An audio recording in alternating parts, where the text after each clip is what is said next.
अहले अरब में अशअब नामी एक साहब लालची होने में बहुत मशहूर थे।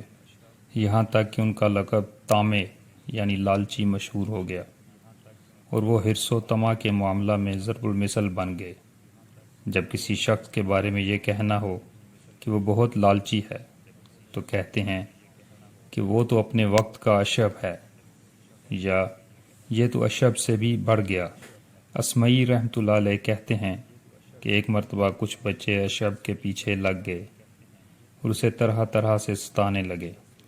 अशअब आजिज़ आ गया तो उसने बच्चों से कहा, अरे जाओ, सालम इब्ने अब्दुल्लाह खजूरें बांट रहे हैं। बच्चे ये सुनकर हज़रत सालम रहमतुल्लाह अलैह के घर की तरफ दौड़ पड़े। अशअब ने यह देखा तो खुद भी बच्चों के पीछे दौड़ना शुरू कर दिया कि क्या खबर ये बात सच ही हो और सालम वाकई खजूरें बांट रहे हों।